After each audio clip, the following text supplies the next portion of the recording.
हरिओम।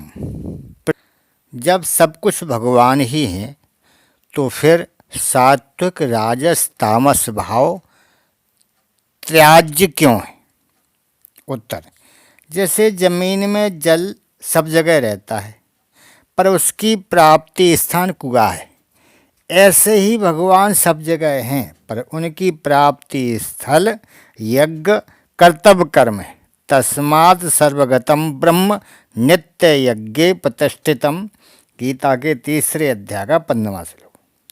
परंतु सात्विक राजस तामस भाव भगवान के प्राप्ति स्थान नहीं है, क्योंकि इनके द्वारा भगवान की प्राप्ति नहीं होती, अतः ये साधक के लिए काम के नहीं है। इसलिए भगवान ने कहा है कि ये भाव मेरे से होने पर भी मैं इनमें और ये मेरे में नहीं है।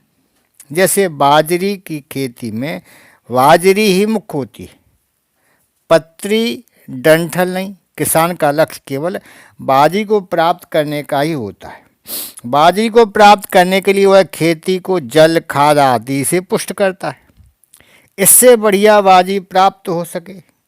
ऐसे ही साधक का लक्ष्य तो केवल भगवान का होना चाहिए, संसार का नहीं।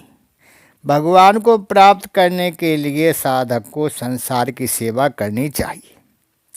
सेवा के सिवाय संसार से अपना कोई मतलब नहीं रखना चाहिए। महत्व बाजरी दाने का है, पत्ती डंठल का नहीं, क्योंकि आरंभ में भी बाजरी रहती है और अंत में भी बाजरी ही रहती है।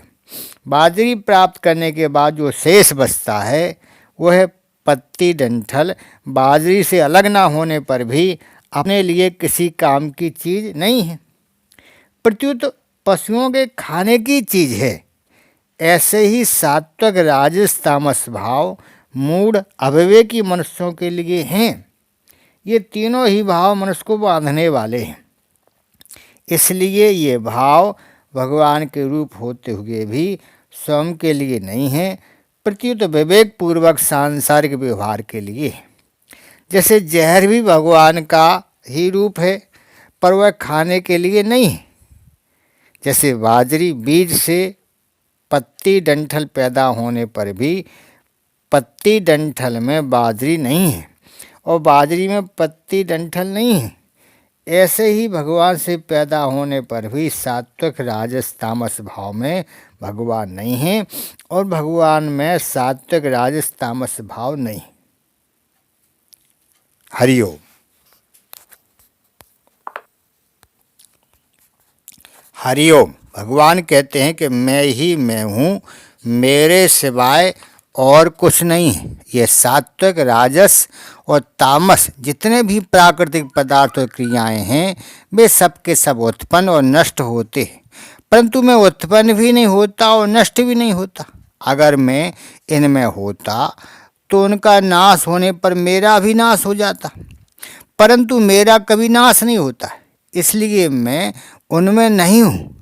अगर वे मेरे में होते तो मैं जैसा अविनाशी हूँ वैसे वे भी अविनाशी होते, परंतु वे तो नष्ट होते हैं और मैं रहता हूँ, इसलिए वे मेरे में नहीं। जैसे बीज ही वृक्ष शाखाएं पत्ते फूल आदि के रूप में होता है, परंतु वृक्ष शाखाएं पत्ते आदि में बीज को खोजेंगे तो उसमें बीज नहीं मिलेगा, क्योंकि बीज उनमें तत्व रूप से विद्यमान रहता है।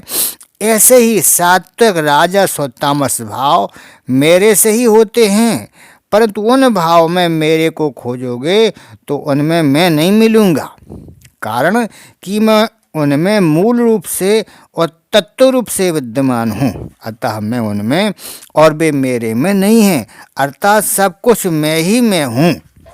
जैसे बादल आकाश से ही उत्पन्न होते हैं, आकाश में ही रहते हैं और आकाश में ही लीन होते हैं, परंतु आकाश ज्यों का त्यों निर्विकार रहता है। ना आकाश में बादल रहते हैं और ना बादलों में आकाश रहता है। ऐसे ही यहाँ जितनी 17 विभूतियाँ बताई गई हैं वे सब मेरे से ही उत्पन्न होती हैं, मेरे में ही रहती हैं और मेरे में ही लीन हो जाती हैं, परंतु वे मेरे में नहीं हैं और मैं उनमें नहीं हूँ। मेरे सिवाय उनकी स्वतंत्र सत्ता नहीं है। इस दृष्टि से सब कुछ मैं ही हूँ। तात्पर्य यह हुआ कि भगवान के सिवाय जितने सात्विक राजस तामस भाव अर्थात प्राकृत पदार्थ क्रियाएं दिखाई देती हैं, उनकी सत्ता मानकर उनको महत्ता देकर ये मनुष्य उसमें फंस रहे हैं। अतः भगवान उन मनुष्यों का लक्ष्य इधर कराते हैं कि इन सब पदार्थों और क्रियाओं में सत्ता महत्ता मेरी ही है। हरि ओम।